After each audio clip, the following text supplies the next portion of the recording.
எல்லா பெருமைகளும் இறைவனுக்கு. நம் அனைவர் மீது இறைவன் புறத்திலிருந்து அமைதியும் சமாதானமும் நிறைவாக உண்டாகும். இன்றைய தியான வகுப்பு இன்றைய காலை பிரார்த்தனை வாசி. காலை பிரார்த்தனை. அகிலங்களின் இறைவனே, அனைத்து பெருமைகளும் போற்றுதல்களும் உன் ஒருவனுக்கே உரியது.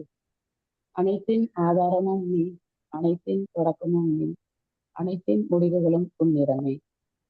உன்னுடைய அருட்கொடையாம் இந்த நாளில் உன்னுடைய திருப்பெயரால் நான் தொடங்குகின்றேன். எனது அறிவின் மற்றும் அறியாமையின் தீங்குகளிலிருந்து உன்னிடமே நான் பாதுகாவல் வேண்டுகின்றேன். எனது பெருமை மற்றும் பொறாமையின் தீங்குகளிலிருந்து உன்னிடமே நான் பாதுகாவல் வேண்டுகின்றேன். உலகத்தின் பொருள் மயக்கங்களும் என் மன இச்சைகளின் கெட்ட நோக்கங்களும் உன்னுடைய பொருத்தத்தை விட்டும் என்னை விலக்கிவிடாமல் இருக்க உன்னிடமே உறுதியாக நான் பாதுகாவல் வேண்டுகின்றேன். இன்னும் எனது தவறுகள் மற்றும் பாவங்களுக்காக உன்னிடமே நான் மன்னிப்பை வேண்டுகின்றேன். மன்னிப்பவனே, என்னை மன்னிப்பாயாக. நீர் வழியில் என்னை நிலைத்திருக்கச் செய்வாயாக. உன்னுடைய அருளை கொண்டும் கருணையை கொண்டும் உன் புறம் இருந்து நற்குணங்களை கொண்டும் ஞானங்களை கொண்டும் என்றென்றும் என்னை நீ வழி நடத்துவாயாக. நீ என்னுடன் எப்போதும் இருந்து கொண்டிருப்பதை என்னை எப்போதும் உணர்ந்திருக்கச் செய்வாயாக. எனது எண்ணங்களிலும் பார்வையிலும் பேச்சுக்களிலும் செயல்களிலும் பொறுமையை கொண்டும் நன்மைகளை கொண்டும் என்னை வழி காட்டுவாயாக. எனக்கு வழிகாட்டுவாயாக. எனக்கு நீ நாடியிருக்கும் நன்மைகளை தவறாது நான் அடைந்து கொள்ள எனக்கு நீ உதவி செய்வாயாக. நீயே என் இறைவன், நீயே என்னுடைய பொறுப்பாளன், நீயே என் இறங்குதலை செவியேற்பவன். செவியேற்பவனே, படைப்பாளனே, புதிய படைப்பாக என்னை ஆக்கி தருவாயாக. புதிய வாழ்க்கையில் என்னை வாழ வைப்பாயாக. அமைதியும் சமாதானமும் ஆரோக்கியமும் ஞானங்களும் நன்மைகளும் மேன்மைகளும் சுழற்சியும் கதகதப்பும் சோலைகளும் நீரோடைகளும் தூய உணவுகளும் உறவுகளும் நிறைந்த புத்தம் புதிய வாழ்க்கையை உன்னை கொண்டு நான் விரும்புகின்றேன். விருப்பங்களை அளிப்பவனை ஏற்றுக்கொண்டேன் இறைவனை. புதிய வாழ்க்கையில் என்னை வாழச் செய்வாயாக. புதிய படைப்பாய் என்னை ஆக்கி தருவாயாக. உன்னுடைய அருட்கொடையாம் இந்த நாளை உன்னுடைய திருப்பெயரால் நான் தொடங்குகின்றேன். பெருமைகளும் புகழ்களும் உன் ஒருவனுக்கு. தியானத்தில் தொடர்ந்து இருக்கலாம். நம்முடைய அக உலகத்தில் நாம் இருந்து கொண்டிருக்கின்றோம். நம்முடைய கண்கள் மூடப்பட்டிருக்கின்றது. புற உலகில் இருந்து விலகி அக உலகில் நாம் நிலை பெற்றிருக்கின்றோம். நமக்கான உலகம், நமக்கான இறைவனுடைய மன்னிப்பும் ஞானங்களும் வழிகாட்டல்களும் அரவணைப்பும் வழங்கப்படுகிற உலகம். அக உலகம்தான் நம்முடைய உண்மையான உலகம். நம்முடைய இருப்பின் மையம் அக உலகத்தில் தான். நம்முடைய உள் சூழல், நம்முடைய உள்ளத்தின் மையம் அக உலகில் உணர்வோடு நிலை பெற்றிருக்கும்.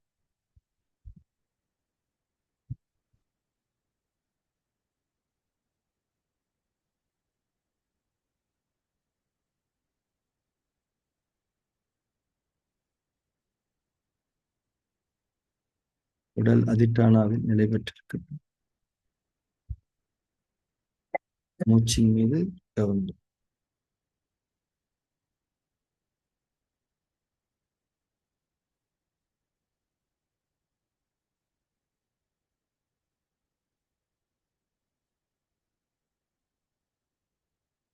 மூச்சின் மீது கவனமும் உணர்வும் இருக்கு. ஒவ்வொரு உள்மூச்சை நாம் கவனிக்கும் போது இது மூச்சல்ல, இது உயிர். நமக்கு உயிர் வழங்கப்படுகிறது என்ற உணர்வோடு அந்த மூச்சின் சாரத்தை பெற்றுக்கொள்ளுங்கள்.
மூச்சின் மீது கவனம் இருக்கட்டும்.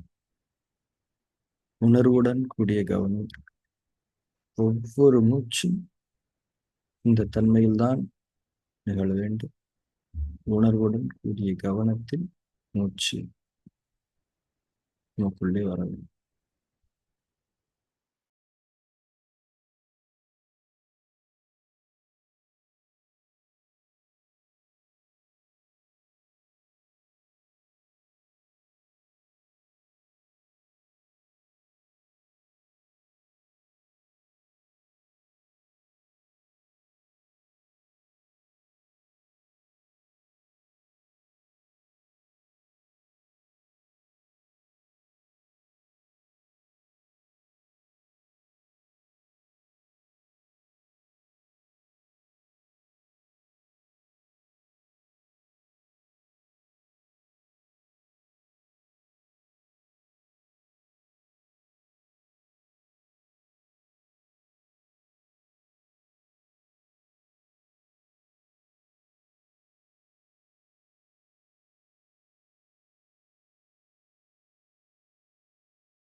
ஃபார்ம் 3 செய்ய ஆரம்பிக்கணும்.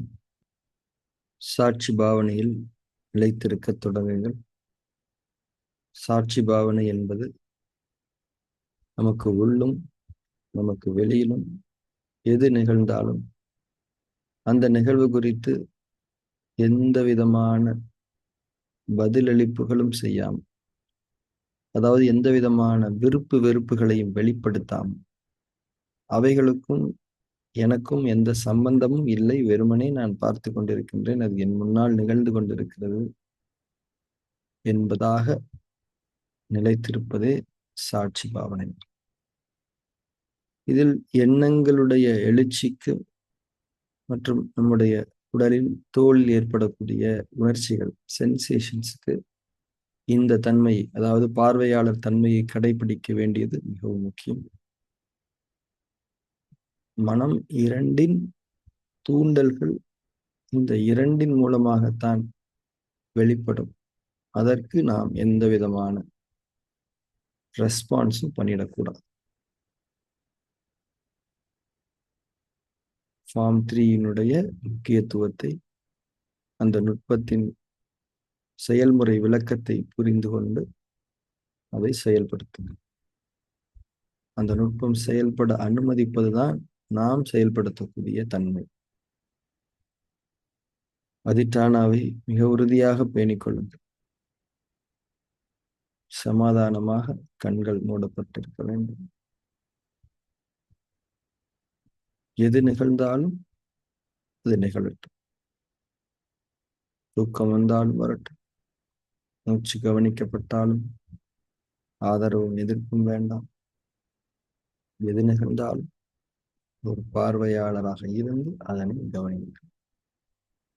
ஃபார்ம் 3 செய்ய தொடங்குங்கள்.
நம் அதிட்டானாவிலிருந்து தளர்ந்து கொள்ளலாம்.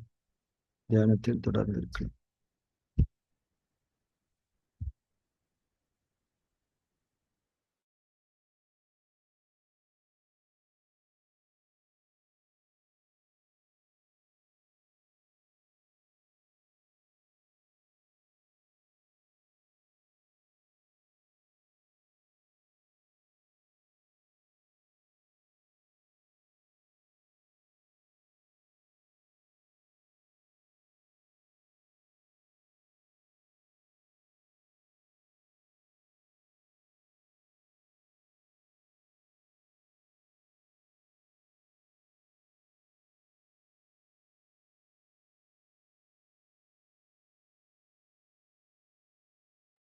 தியானத்தை நிறைவு செய்து கொள்ளலாம். கண்களை திறந்து.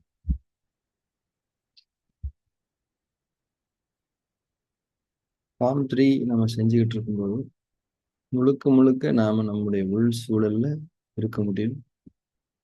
ரொம்ப சிறிய முயற்சி கொடுத்தா கூட நம்ம அந்த உள் சூழல்ல அவ்வளவு உறுதியா இருக்க முடியும். நாம் வெளி சூழலுடைய எந்த விதமான தன்மையுமே நம்மிலிருந்து வெளிப்படுவதற்கான மேக்சிமம் வாய்ப்புகள் அடைப்பட்டாச்சு. ஏன்னா பாடி அங்க அதிர்ஷ்டானால நிலைப்படுத்தப்பட்டிருக்கிறது. கண்கள் மூடப்பட்டிருக்கிறது. கண்களும் உடலுடைய அசைவுகளும் தான் வெளி சூழலுடைய இன்வால்மெண்ட்டுக்கு அடிப்படை தேவைகள்.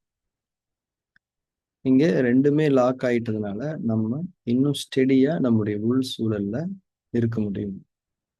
தியான அனுபவம் என்பது உள் சூழலில் நிகழ்வதுதான்.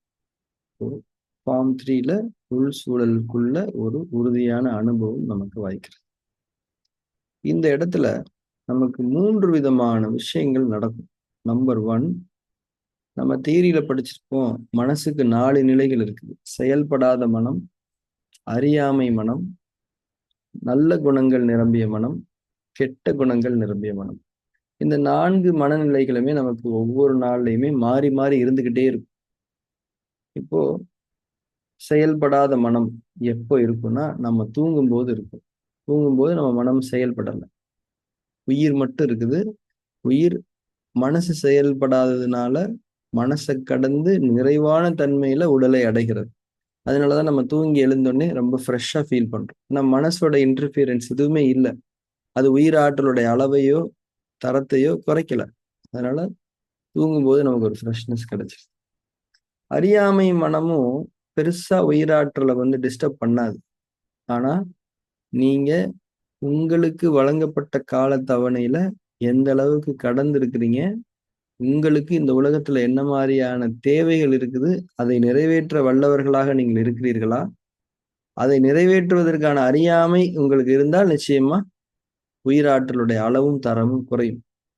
அறியாமை மனசுல சிம்பிளா புரிஞ்சுக்கணும்னா, இப்ப நீங்க ஒரு குழந்தையா இருக்கிறீங்க. இப்ப நீங்க அறியாமையில் இருக்கலாம். ஏன்னா உங்க பேரண்ட்ஸ் உங்களை பார்த்துப்பாங்க. இப்ப நீங்க ஒரு 35 வயசு, 30 வயசு, 25 வயசு பையனா இருக்கிறீங்க அப்படின்னா, குழந்தைக்கு இருக்கக்கூடிய அதே அறியாமையிலே நீங்க இருந்தீங்கன்னா, உங்க உடம்பு பெருசாயிடுச்சு. உங்க உலகத்தினுடைய இன்வால்வ்மெண்ட்டுக்கான தேவைகள் அதிகமா இருக்கா இல்லையா? அப்ப இப்ப நீங்க அறியாமையில இருந்தீங்கன்னா, உங்க உடலுக்கான உயிராற்றலுடைய அளவும் தரமும் குறையும். ஸோ அறியாமை மனம் நல்லது. நீங்க குழந்தையா இருக்கிற வரைக்கும் நல்லது. சரிங்களா? கெட்ட குணங்கள் நிரம்பிய மனம் நிச்சயமாக உயிராற்றலுடைய அளவையும் தரத்தையும் கெடுக்கும், குறைக்கும். நல்ல குணங்கள் நிரம்பிய மனம் உடலுக்கான உயிராற்றலை நிறைவாக பாயச் செய்யும். இப்போ நம்ம இந்த நாள்லயுமே மாறி மாறி மாறி மாறி இருக்கணும். இதுல ரொம்ப கம்மியா இருக்க வேண்டியது அல்லது ஜீரோவா இருக்க வேண்டியது கெட்ட குணங்கள் நிரம்பிய மனமும் அறியாமை மனம். ஏன்னா நம்ம எல்லாருமே குழந்தைங்க கிடையாது. ஸோ அறியாமை மனம் என்பது நமக்கு தேவையில்லை. நமக்கு வாழ்க்கைக்கு எது அவசியமோ அது குறித்த ஞானங்களை நாம் கிடைக்கப்பட்டவர்களாக இருக்க வேண்டும்.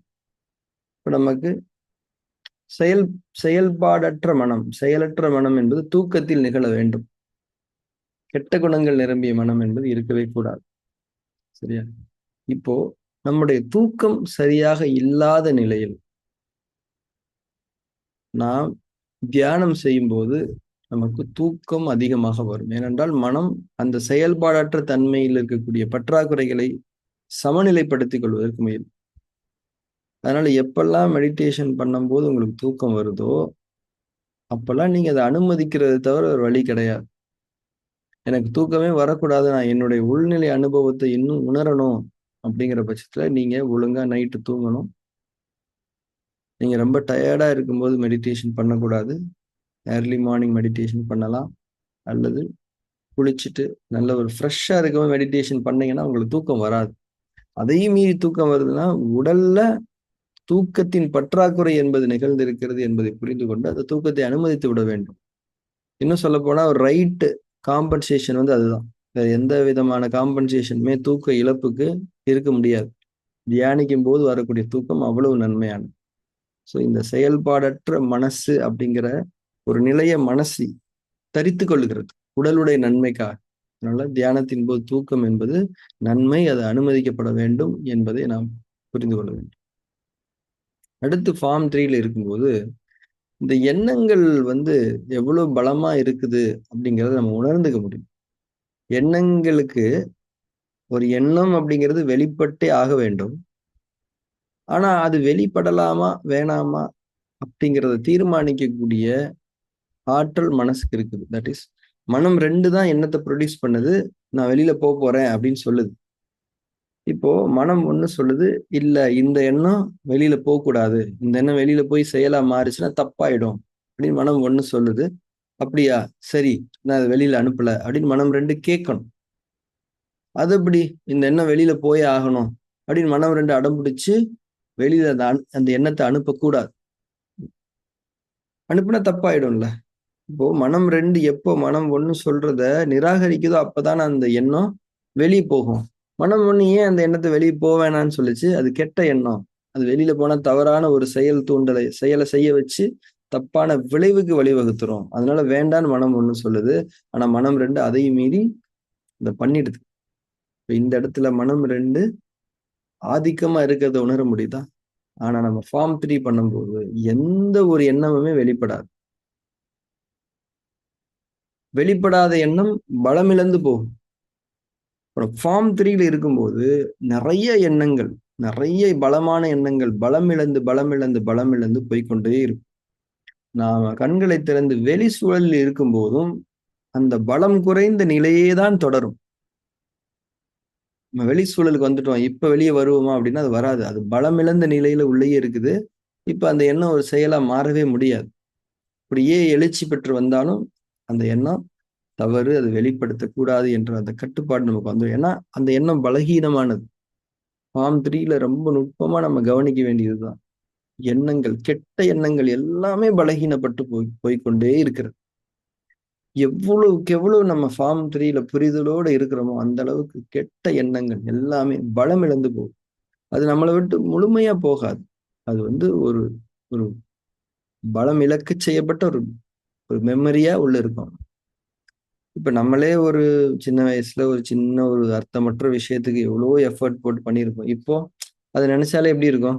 இந்த மாதிரிலாம் பண்ணிட்டேன்ப்பா, தெரியாம பண்ணிட்டேன், சின்ன பிள்ளைத்தனமா பண்ணிட்டேன் அப்படின்னு நினைப்போம் இல்லையா? அதே மாதிரிதான் இன்னைக்கு இருக்கக்கூடிய ஒரு எண்ணம் அந்த மாதிரி ஆகணும்.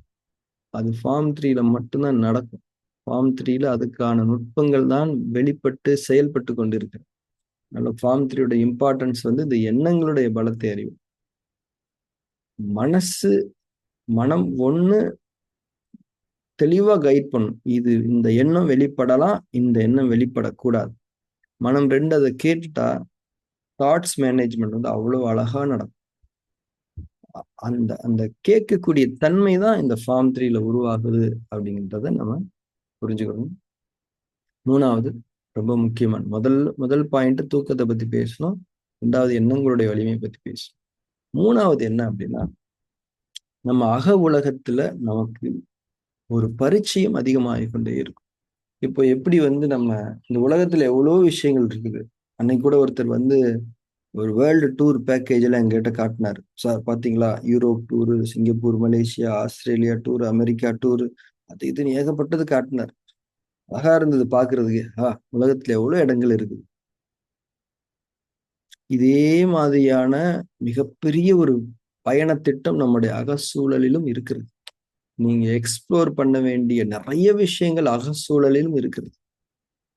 நீங்க இந்த புற உலகத்தை எக்ஸ்ப்ளோர் பண்றதுக்கு கொடுக்கக்கூடிய முக்கியத்தை விட பல மடங்கு அக உலகத்தை எக்ஸ்ப்ளோர் பண்றதுக்கு கொடுக்கணும். இப்ப நம்ம இப்போ இந்தியால இருக்கிறோம் அப்படின்னா, நம்ம அப்படியே பக்கத்துல ஆந்திராவுக்கும் கர்நாடகாவுக்கும் போயிட்டு வந்துட்டா நம்ம வேர்ல்டு டூர் போன மாதிரி ஆகாதுல்ல. அந்த மாதிரிதான் இப்ப நம்ம ஃபார்ம் 3 பண்ணும்போது சும்மா அக உலகத்துடைய பக்கத்து ஸ்டேட் எல்லாம் பார்த்துக்கிட்டு இருக்கோம். இன்னும் அக உலகத்துல நம்ம அப்படியே நிலைச்சு இருக்கும்போது அக உலகத்துக்குள்ள ஒரு வேர்ல்டு டூர், ஒரு பிரபஞ்ச பயணம் என்பது நடக்கும். அதை இறைவன் தூதர்களுக்கு அனுமதித்திருக்கின்றான். அந்த பயணம், அது என்ன பயணம்? விண்வெளி பயணமா? ஏதோ ஒரு பயணம். அது இறைவனை நோக்கிய பயணம், இறைவன் அனுமதிக்கின்ற பயணம். அதை நீங்கள் உங்கள் அக உலகத்தில் இருந்துதான் செய்ய முடியும். இந்த புற உலகத்துல நீங்க நிலாவுக்கு போகலாம், செவ்வாய்க்கு போகலாம், வியாழனுக்கு போகலாம், எங்க வேணா போகலாம். அதனால உங்களுக்கு உங்களுடைய செல்ஃபா உங்களுக்கு ஒண்ணுமே கிடைச்சிடாது. ஆனா உங்களுடைய அக உலகத்தில் நீங்கள் அந்த எக்ஸ்ப்ளோரேஷன்ஸ் பண்றது அப்படிங்கிறது தான் உங்களுடைய உண்மையான அனுபவம். அக உலகத்துல யார் தொடர்ந்து நிக்கிறாங்களோ அவங்களுக்கு அந்த டூர் பேக்கேஜ் ஃப்ரீயாவே கொடுக்கும். ஸோ ஃபார்ம் 3ல அந்த எக்ஸ்ப்ளோரேஷன்ஸ்க்கான வாய்ப்பு இருக்கு. அது ஒரு அழகான அனுபவமா இருக்கு, அதெல்லாம் சொல்ல முடியாது. அதனால எவ்வளவுக்கு எவ்வளவு அக உலகத்துல நிலைத்து நிற்கிறோமோ அந்த அளவுக்கு நம்முடைய ஆன்மீகத்தினுடைய பயணம் அமையும். அந்த பயணம் எப்படி இருக்கும், என்ன மாதிரி பார்க்க முடியும், இதெல்லாம் நமக்கு தெரியாது. அவங்களுக்கு இறைவன் நாடியது நடக்கும். ஸோ அந்த எக்ஸ்ப்ளோர் பண்றது அப்படிங்கிறது தான் அந்த 3வது பாயிண்ட். அந்த எக்ஸ்ப்ளோர் பண்றது இன்னும் நமக்கு நடக்க ஆரம்பிக்கல. நம்ம தூங்கிக்கிட்டு இருக்கோம். உடல் அடிப்படையில சில நன்மைகளை அடைந்து கொண்டிருக்கின்றோம். ஓரளவுக்கு நமக்கு எண்ணங்களை ஹேண்டில் பண்ணக்கூடிய ஒரு பக்குவம், ஒரு பலம் வந்திருக்குது. அதாவது தேவையில்லாத இடங்கள்ல நம்ம நம்ம எமோஷன்ஸ் வெளிப்படுத்தாம, அந்த எமோஷன்ஸ் நம்மள ஆளுமை செய்யாம ஓரளவுக்கு நம்ம இந்த சமுதாயத்தில் நல்லபடியா வாழ்ந்துக்கிறோம். நம்மளும் ஓரளவுக்கு பீஸ்ஃபுல்லா இருக்கும். இது மனிதனுடைய ஆரோக்கியத்தினுடைய அடிப்படை தான். அந்த அக உலகத்தினுடைய எக்ஸ்ப்ளோரேஷன்ஸ் நடக்கும்போதுதான் உண்மையான அந்த ஸ்பிரிச்சுவல் எக்ஸ்பீரியன்ஸ் அப்படிங்கிறது நமக்கு கிடைக்கும். அதுக்கு தான் இந்த ஃபார்ம் 3 நம்ம மாஸ்டர் பண்ணணும் அப்படின்னு நம்ம சொல்றோம். அதனால தொடர்ந்து ஃபார்ம் 3 அப்படிங்கிற ஒரு விஷயத்த நீங்க பண்ணிக்கிட்டே இருங்க. இதுல நிறைய இடர்பாடுகள் வரும், நிறைய குழப்பங்கள், சேலஞ்சஸ் வரும். ஆனா நான் ஏற்கனவே சொன்ன மாதிரி இது நீங்க பண்ணல. இந்த ஃபார்ம் 3 சார் சரியா பண்ணல சார் அப்படின்னு நீங்க சொன்னீங்கன்னா அதுவும் தப்பு. சூப்பரா பண்ணிட்டேன் சார் அப்படின்னு சொன்னாலும் அது தப்பு. ஏன்னா இங்க நீங்க எதுவுமே பண்ணல, ஏதோ ஒண்ணு நடக்குது. அந்த நடக்கிறதுக்கான சூழல்களை மட்டும் நீங்க உருவாக்கிக்கிறீங்க. வெளியிலேயே உருவாக்கிட்டு தான் உள்ளேயே போறீங்க. அதனால ஃபார்ம் 3 பொறுத்த வரைக்கும் டீச்சிங்ஸ் தான் ரொம்ப இம்பார்ட்டன்டே தவிர செயல்முறையில இந்த நோ ரெஸ்பான்ஸ் மட்டும் கடைபிடிச்சுக்கணும். அதுல ஃபைனலா ஒரு விஷயம் சொல்லி முடிச்சிடும். சப்போஸ் நான் ரெஸ்பான்ஸ் பண்ணிட்டேன் அப்படின்னா அதை அப்படியே விட்டுருங்க, அவ்வளவுதான். நீங்க ரெஸ்பான்ஸ் பண்ணதுக்கு ஒரு ரெஸ்பான்ஸ் பண்ணாதீங்க. ஐயோ ரெஸ்பான்ஸ் பண்ணிட்டேனே அப்படின்றத பண்ணாதீங்க. நீங்க பண்ணிட்டீங்களா, விட்டுருங்க, அவ்வளவு. அதோட போயிடுறது. ஐயோ இப்போ உதாரணத்துக்கு உட்கார்ந்துருக்கீங்க, நீங்க அப்படியே அரிக்குது, அப்படியே அரிச்சிட்டேன், அவ்வளவுதான், முடிஞ்சு போச்சு. ரெஸ்பான்ஸ் பண்ணிட்டீங்க, அரிச்சிட்டீங்க, அதை அப்படியே விட்டுருங்க. ஐயோ அரிச்சிட்டனே, சே அரிக்காம இருந்துக்கலாமே, அது வேண்டாம். ஸோ இந்த மாதிரி தவறுகள் நடக்கும், அப்படியே விட்டுருங்க. இந்த ரெஸ்பான்ஸ் பண்ணதுக்கு ரெஸ்பான்ஸ் பண்ணாதீங்க. ஸோ ஃபார்ம் 3 நீங்க நுட்பமா புரிஞ்சுக்கிட்டு பண்ணீங்கன்னா அது உங்களுக்கு கை கூடும். அது மிகப்பெரிய ஒரு ஞானம். அது அது உங்களுக்கு கொடுக்கப்பட்டிருக்கு. அதை இன்னும் நம்ம ஹேண்டில் பண்ணி பழகல. ஹேண்டில் பண்ணி பழகிட்டோம்னா நம்ம கூடயே இருக்கும். அது ஒரு கவசம் மாதிரி எல்லாத்துல இருந்தும் உன்னை பாதுகாத்துக்கிட்டு இருக்கோம். நம்ம பாட்டுக்கு நம்ம டூர் போயிட்டே இருக்கோம். நாளைய தியான வகுப்பில் நாம் சந்திக்கலாம். Thank you very much.